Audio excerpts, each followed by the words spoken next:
The hammer fell with the weight of destiny. Clara Bennett trembled on the raised platform, her fingers clasping together as voices below barked numbers like she was mere cattle. When Marcus Whitmore lifted his weathered hand and shouted a bid, that hushed the entire assembly. No soul present could have foreseen the events about to unfold. Redstone Valley had witnessed countless auctions, yet none quite like this.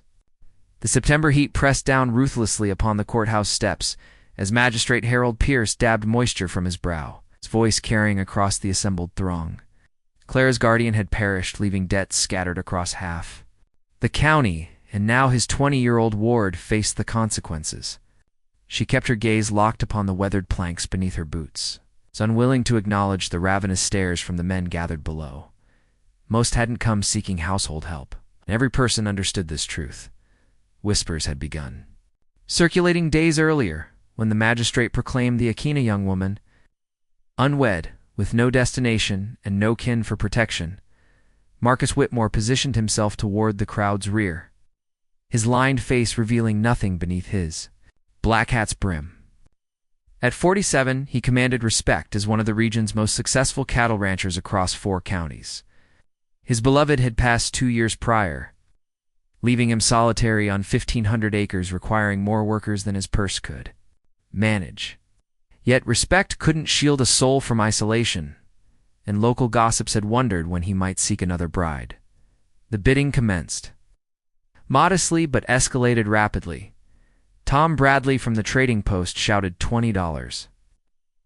Samuel Rogers, already maintaining 3 wives, increased it to 30.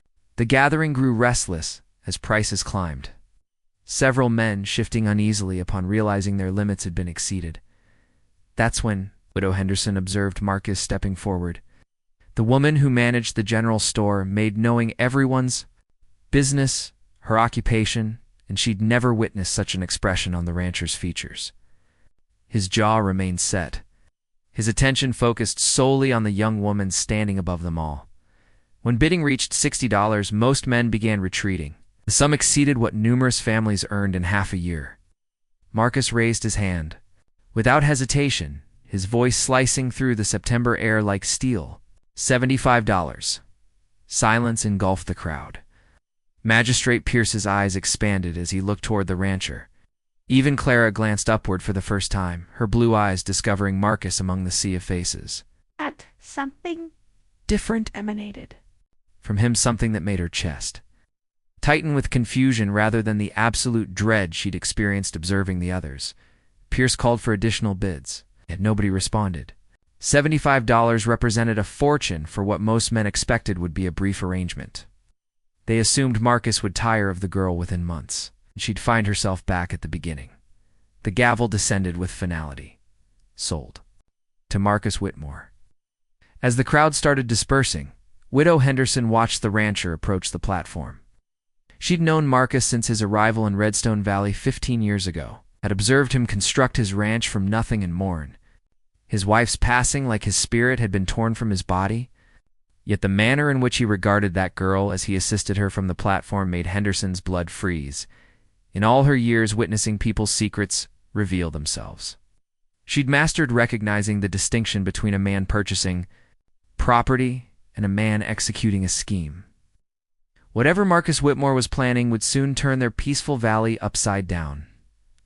The journey to Marcus Whitmore's ranch extended longer than Clara had envisioned possible. She sat stiffly beside him, her hands gripped so firmly in her lap that her knuckles had whitened. Every jolt along the dusty trail sent waves of terror through her chest, for she remained ignorant of this man's intentions. Marcus hadn't uttered a single word since departing town. His weathered hands gripping the reins steadily, his gaze fixed on the horizon where his ranch awaited like an inescapable fortress. Clara stole glimpses at his profile, seeking some indication of his nature, but his features revealed nothing. Behind them, she knew the town was already alive with speculation. Widow Henderson would be holding court at her store, analyzing every detail of the auction for anyone willing to listen. The men who'd been outbid would be drowning their frustration in whiskey while their wives murmured about what Marcus Whitmore truly desired with a 20-year-old woman. Clara had discovered something about fear during the weeks following her Guardian's death. It wasn't the sharp panic that arrived suddenly and left you gasping. It was the slow, grinding knowledge that your existence was no longer yours, that every choice had been stolen before you even realized choices existed. When the ranch house finally appeared, Clara's breath hitched. Rather than the crude shack she'd anticipated, a sturdy two-story dwelling stood with a wraparound veranda and windows capturing the late sunlight. Oak trees provided shade around the grounds, and she could observe cattle grazing and fields stretching. Toward distant peaks, it resembled a place where people might find happiness. That realization frightened her more than any hovel could have. Marcus brought the wagon to rest before the house and dismounted without speaking. Clara remained frozen, on her seat, uncertain whether she should follow or await permission. When he turned to regard her, his expression had softened slightly, though she couldn't interpret the emotion behind his dark eyes. He extended his hand to help her down, and Clara hesitated before accepting it. His touch proved gentle, not possessive. As she'd feared, yet gentleness could become its own trap. And she'd learned to distrust kindness that came with conditions. The house felt even larger inside, and it had appeared from the road. The main chamber featured a stone hearth, large enough to stand within, and furniture suggesting comfort rather than mere survival. What struck Clara most was how hollow it felt, as if the walls themselves held their breath. Marcus removed his hat and hung it on a hook beside the door. For the first time since the auction, he looked directly at her, and Clara saw something in his expression that made her stomach lurch with fresh fear. It wasn't the hungry look she'd expected from the men. At the auction, not desire or possession or even casual interest. It was the expression of a man who'd carried a burden so long it had become part of him. And somehow, she was about to become part of that burden too. What he said next would shatter every assumption she'd made about his reasons for purchasing. Her Marcus cleared his throat and gestured toward a chair near the fireplace. His voice, when it finally emerged, was rougher than Clara had expected. Like someone who'd grown unaccustomed to conversation. "You'll have the chamber upstairs, the one at the corridor's end. It has a bolt on the inside." Clara blinked, certain. She'd misunderstood. A bolt on the inside made no sense for what she'd assumed he'd purchased her for. She remained standing, her body rigid with confusion and suspicion. "I don't comprehend," she whispered. Marcus moved to the mantelpiece, where a faded portrait of a woman with gentle eyes watched over the room. He touched the frame tenderly, and Clara saw his shoulders sag with grief that seemed to inhabit his bones. "My wife, Elizabeth, died 2 years past. Consumption took her slowly, piece by piece, until insufficient remained to fight." His voice cracked slightly. "Before she passed, she made me promise something I believed impossible to fulfill." Clara's heart hammered against her ribs as she waited for him to continue. Outside, the wind strengthened, causing the oak trees to whisper against the windows like secrets being shared. "Elizabeth always desired a daughter. We tried for years, but Providence had different plans. When she was dying, she begged me to find some girl who needed a home, needed a family. She said she couldn't rest peacefully knowing there were young women with nowhere to go and no one to shield them." The words struck Clara like a physical blow. She stumbled backward until her legs met the chair, and she collapsed into it without thinking. She hadn't prepared for this terror, violation, degradation. She'd steeled herself for all of it. But kindness, protection, it felt like a cruel jest. "I don't believe you," she said, her voice barely audible. Marcus turned from the portrait, and Clara saw pain etched in every line of his weathered face. "I understand how it appears a man my age purchasing a girl young enough to be his daughter. The entire town's probably creating stories about what occurs here. Then why?"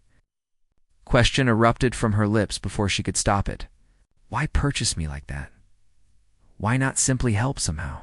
"Because Magistrate Pierce wouldn't have released you any other way, as debts of his own, and auctioning you off was the swiftest method to settle your guardian's estate. If I hadn't bid, you'd be in a far worse situation right now." Clara wanted to believe him. Every instinct in her body craved the safety he offered. She'd learned that men's words were worthless, and their promises even cheaper.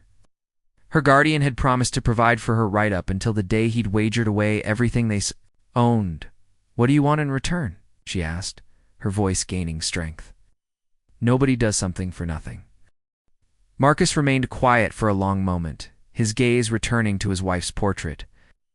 When he spoke again, his words carried the weight of a man who'd wrestled with impossible choices. "I want to honor my wife's dying wish, and perhaps find some peace in doing right by someone who needs it." Even as he spoke those words, the sound of approaching horses reached them through the windows. Multiple riders moving swiftly toward the house. Clara's blood turned to ice as she recognized the implication. Someone was coming for her. Whatever sanctuary Marcus offered was about to be tested. The riders thundered into the yard like a tempest breaking loose. Through the front window, Clara counted 7 men on horseback, led by Deputy Sheriff Kane. Mitchell. Behind him rode several of the same men who'd been at the auction, their faces twisted with alcohol and something uglier than disappointment. Marcus moved to the rifle rack beside the door. His movements calm but deliberate. "Stay away from the windows," he told Clara quietly. "And whatever happens, don't let them see you're afraid." Deputy Mitchell dismounted and approached the porch, his spurs ringing against the wooden steps. Clara had seen him around town before, a man who wore his badge, like it gave him permission to take whatever he wanted. Behind him, Tom Bradley. From the trading post, spat tobacco juice into the dirt, his bloodshot eyes scanning the house. "Whitmore," Mitchell called out, "we need to speak with you about that girl you bought today." Marcus opened the front door but didn't invite them in. Clara pressed herself against the wall beside the fireplace, close enough to hear but hidden. From view, her heart felt like it might tear itself apart. "What about her, deputy?" "Well, seems there's been some concerns raised about the legality of that auction. Magistrate Pierce might have overstepped his authority." Mitchell's voice carried a smugness that made Clara's skin crawl. "We're here to take the girl back to town for proper processing." Clara's breath caught in her throat. She knew that was a lie. Whatever processing they had in mind wouldn't happen in any courthouse. "The auction was legal and recorded," Marcus replied, his voice steady. "The girl's debt was settled fairly." "Maybe so," Tom Bradley called out from behind Mitchell. "But a man your age, keeping a young girl like that, doesn't look right to decent folks." "Might be. We need to check on her welfare. Make sure she's being treated proper." The threat in his voice was unmistakable. Clara closed her eyes, feeling the trap closing around her all over again. She'd thought Marcus might be different, but how could one man stand against 7? Why would he even try? "You boys can ride back to town now," Marcus said, his tone growing colder. "The girl stays here." Mitchell laughed, a sound like breaking glass. "I don't think you understand the situation, Whitmore." That's when Clara heard the distinctive sound of a rifle being cocked. Through the window, she saw Marcus step fully onto the porch, his weapon held ready but not yet aimed. Yes. "And I don't think you understand mine," Marcus replied. "This is my property, and the girl is under my protection. You want to take her, you'll need a warrant signed by a federal judge, not some trumped-up excuse about welfare checks." The tension in the yard was thick enough to cut. Clara realized she was holding her breath, caught between terror and something that might have been hope. No one had ever stood up for her before, not her guardian, not the law, not anyone. Deputy Mitchell's hand moved toward his gun, and Clara knew that whatever choice she made, someone was about to pay a price that couldn't be undone. Clara stepped into the doorway before she could stop herself. The sight of her brought immediate silence to the yard, 7 pairs of eyes turning toward her like wolves spotting prey. But instead of the fear they expected to see, she lifted her chin and spoke, with a steadiness that surprised even herself. "I'm staying here willingly. Mr. Whitmore has treated me with nothing but respect." Deputy Mitchell's face darkened. "Girl, you don't know what's good for you." "A man like Whitmore has appetites, that Deputy Mitchell," Marcus's voice cut through. The air like a blade. "You're on my land, threatening my family. I suggest you reconsider your next words very carefully." Family. The word hit Clara like a physical blow. but not an unpleasant one. When had anyone ever called her family? Tom Bradley spat again, his hand hovering near his gun. This is ridiculous. Whitmore, you can't just buy yourself a wife and expect she's not my wife. Marcus's response was calm but firm. She's under my protection as my ward, legal and proper, witnessed by the whole town. Even as he spoke, Clara could see the calculation in Mitchell's eyes. 7 armed men against 1. Even if that one was Marcus Whitmore.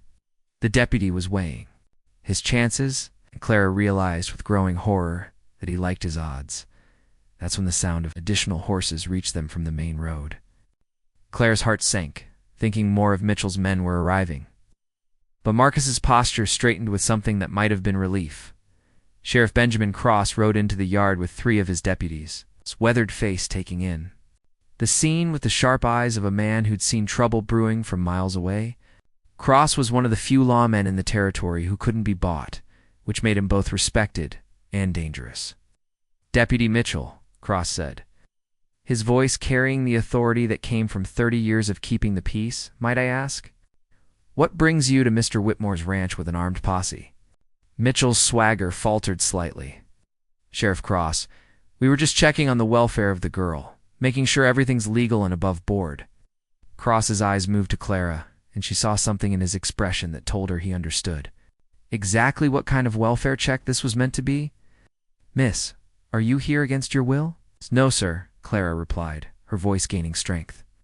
Mr. Whitmore has given me a home and asked for nothing improper in return.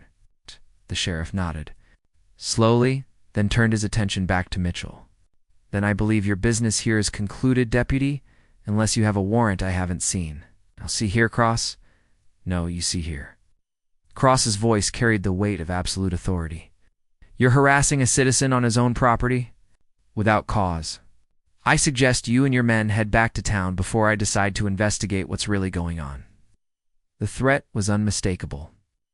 Mitchell's face flushed red, but he knew better than to challenge Sheriff Cross directly. After a long moment, he remounted his horse, his eyes burning with hatred that promised this wasn't over. This ain't finished, Whitmore, he said as he wheeled his horse around. A girl like that, she'll bring you nothing but trouble. As the riders disappeared down the road in a cloud of dust, Clara felt her knees go weak with relief. Psst. Cross dismounted and approached the porch, his expression grave. Mr. Whitmore, Miss Bennett, he said, tipping his hat, I'm afraid Deputy Mitchell might be right about one thing. This situation is going to bring you more trouble than you bargained for. And with those words, Clara realized their problems had only just begun. Sheriff Cross accepted Marcus's invitation for coffee, but his weathered hands trembled slightly as he lifted the cup. Clara noticed the tremor and felt her stomach drop. Whatever news he carried was bad enough to shake a man who'd faced down outlaws and Apache raids without flinching. Miss Bennett, Cross began carefully, what do you know about your guardian's business dealings in the months before he died? Clara frowned, searching her memory. He said he was investing in mining claims, said we'd be wealthy soon, that he'd found a way to recover everything we'd lost. The words felt hollow now, like echoes of a dream she'd been foolish enough to believe. Cross and Marcus exchanged a look that made Clara's blood run cold. Sheriff, Marcus said quietly, just tell us, your guardian wasn't investing in mining? Claims Miss Bennett. He was transporting stolen silver for the Dalton gang. The words hit Clara like a physical blow. She gripped the edge of the table to keep from falling over. The Dalton gang was legend in 3 territories' ruthless killers who'd robbed banks and trains from Nevada to New Mexico. Their leader, Iron Jack Dalton, had a bounty on his head that would make a man rich for life. That's impossible, Clara whispered. My guardian was a gambler, not a criminal. I'm afraid it gets worse. Cross continued, his voice heavy with sympathy. The silver your guardian was transporting for them disappeared the day before he died. $40,000 in silver bars, gone without a trace. Marcus leaned forward, his face grave. You're saying the Dalton gang thinks Clara knows where it is? I'm saying they're certain of it. My sources tell me Iron Jack himself is riding this way with 15 men. They think Miss Bennett's guardian told her where he hid the silver before he died. Clara felt the room spinning around her. But he didn't tell me anything. He died in his sleep. I never even got to say goodbye. that won't matter to the Dalton gang, Cross said grimly. They've killed entire families for less than $40,000. And now that word's spread about the auction, they know exactly where to find you. The sheriff turned to Marcus, his expression deadly serious. Whitmore, you need to understand what you've gotten yourself into. These aren't small-time rustlers or drunken cowboys. Iron Jack Dalton once burned down an entire town because the mayor there refused to pay protection money. If they think Clara has their silver, they'll tear this place apart board by board, Marcus finished quietly. Clara stood up abruptly, her chair scraping against the wooden floor. Then I'll leave. Won't bring this down on you. Not after what you've done for me. Sit down, Marcus said firmly. You're not going anywhere. You don't understand. Clara's voice cracked with desperation. These men will kill you. They'll burn your house, destroy everything you've built. I won't be responsible for that. Marcus stood and moved to the window, looking out at the ranch he'd spent 15 years building. When he turned back to face them, his eyes held a determination that reminded Clara why men respected him from here to Denver. Sheriff, how long do we have? My sources say they're 3 days out, maybe 4 if they stop to rest their horses. Then we have time to prepare. Marcus moved to a cabinet and pulled out a box Clara hadn't noticed before. Inside were more ammunition and weapons than she'd ever seen in one place. This ranch has been attacked before Apache raids, cattle thieves, claim jumpers. It's still standing because I learned how to defend it. Cross shook his head. Marcus, this is different. The Dalton gang isn't some raiding party you can scare off with a few warning shots. They're killers, and they won't stop until they get what they want. Then maybe it's time they learn that some things are worth dying for, Marcus replied. Quietly, Clara felt tears burning her eyes as she realized what he was saying. This man who barely knew her was willing to risk everything to protect her. But as she looked at the determination in his face, she also saw something else that made her blood freeze. Hidden in that box of weapons was something that didn't belong, a leather satchel that looked exactly like the one her guardian used to carry. And if Sheriff Cross was right about the missing silver, that satchel might hold the key to keeping them all alive. But touching it would mean betraying the one man who'd ever tried to protect her. Clara waited until both men had gone outside to check the perimeter before she approached the weapon box. Her hands shook as she lifted the leather satchel, and the weight of it confirmed her worst fears. Inside, wrapped in oiled cloth, were 4 silver bars that caught the lamplight like trapped moonbeams. Her guardian had hidden the stolen silver. In Marcus's house, a man who'd shown her nothing but kindness was harboring evidence that could see him hanged. And he didn't even know it. The sound of boots on the porch sent Clara scrambling to hide the satchel back where she'd found it. Marcus entered alone, his face grim with the weight of preparation. He'd spent the last hour positioning rifles at strategic windows and checking ammunition supplies. Sheriff Cross is riding back to town to gather more men, Marcus said, not noticing Clara's guilty expression. He'll be back by dawn with whatever help he can muster. Clara nodded, not trusting her voice. The silver felt like it was burning a hole through the wooden box, demanding to be acknowledged. Every second she stayed silent was another second. She was deceiving the only person who'd ever protected her. Marcus, she began, then stopped. How could she tell him? How could she destroy the fragile safety they'd built by revealing that her guardian made him an accessory to theft and murder? What is it? His dark eyes studied her face with concern. Before Clara could answer, the distant sound of gunfire echoed across the valley. Both of them froze, listening as the shots continued, not random hunting fire, but the deliberate rhythm of an attack. Marcus grabbed his rifle and moved to the window. That's coming from the Bennett place, he said. Grimly, your old homestead? Clara's blood turned to ice. The Dalton gang wasn't waiting for dawn. They were already here, tearing apart her family's abandoned property, looking for the silver that was sitting 20 feet away from where she stood. They'll come here next, Marcus said, checking his ammunition. Clara, I need you to get upstairs and barricade yourself in that room I showed you. No matter what happens, don't come out until I tell you it's safe. The word came out stronger than Clara had intended. I won't hide while you fight my battles. This isn't about fighting your battles. This is about keeping you alive long enough to have battles worth fighting. More gunfire erupted, closer this time. Erkin through the window, Clara could see orange. Flames beginning to lick at the horizon where her childhood home was burning. The Dalton gang was destroying everything in their path, and they were moving systematically toward the Whitmore ranch. That's when Clara made a decision that would either save them both or destroy them completely. She moved to the weapon box and pulled out the leather satchel, her hands steady now with desperate determination. "Marcus, there's something you need to know about why they're really here." He turned from the window, his eyes widening as he saw what she held. The silver bars caught the lamplight, revealing the terrible truth that had been hidden in his own. "Home, your guardian," Marcus said quietly, understanding flooding his features. "He hid it here before he died." "I just found it," Clara's voice cracked with emotion. "I'm so sorry. I never knew. I swear I never knew." The sound of approaching horses grew louder, and through the window they could see torches moving through the darkness like fallen stars.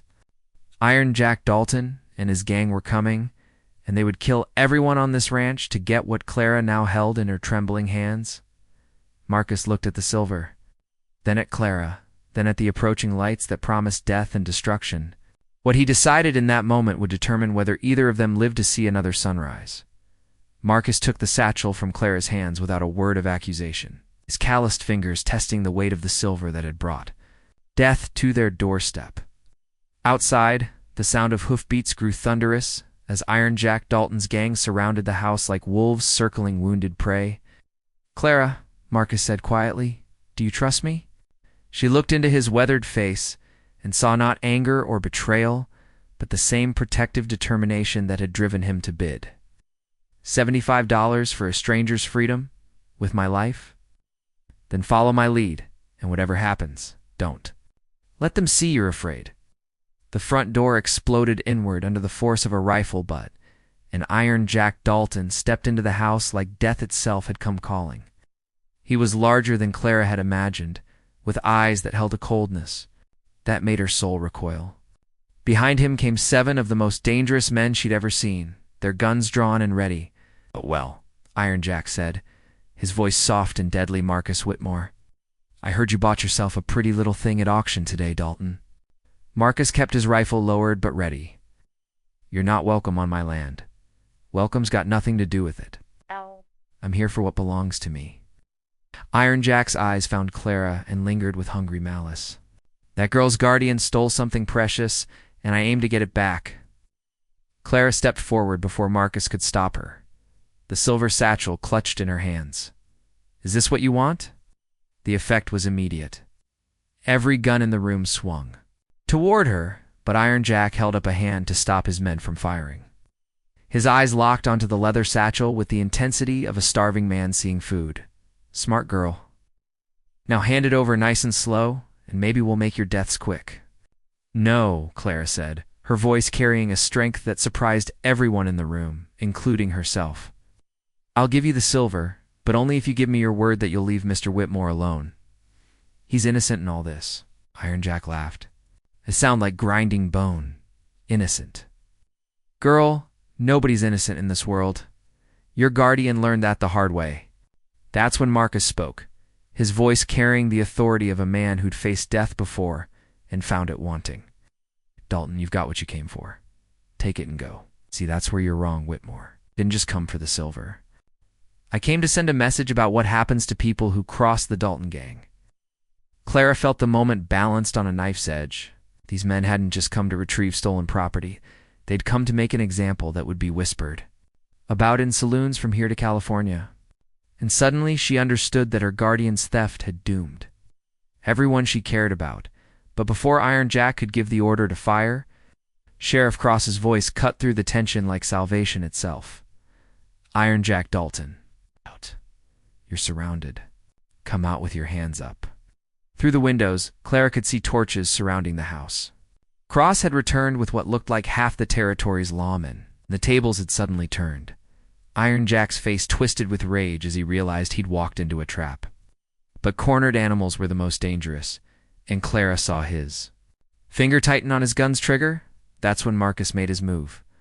The explosion of gunfire shattered the night. And when the smoke cleared, Iron Jack Dalton lay dead on the floor of the house that had become Clara's sanctuary. His gang surrendered without their leader, and the silver that had cost so many lives was finally returned to its rightful owners. 6 months later, Clara Bennett became Clara Whitmore in a ceremony that brought the whole county to celebrate. As she stood beside the man who'd bought her freedom and given her a family, she realized that sometimes the worst moments in life were just the beginning of the best ones. The ranch that had been built on hard work and defended with courage became a home built on love and protected by the unbreakable bond between two people who'd found each other in the darkest of circumstances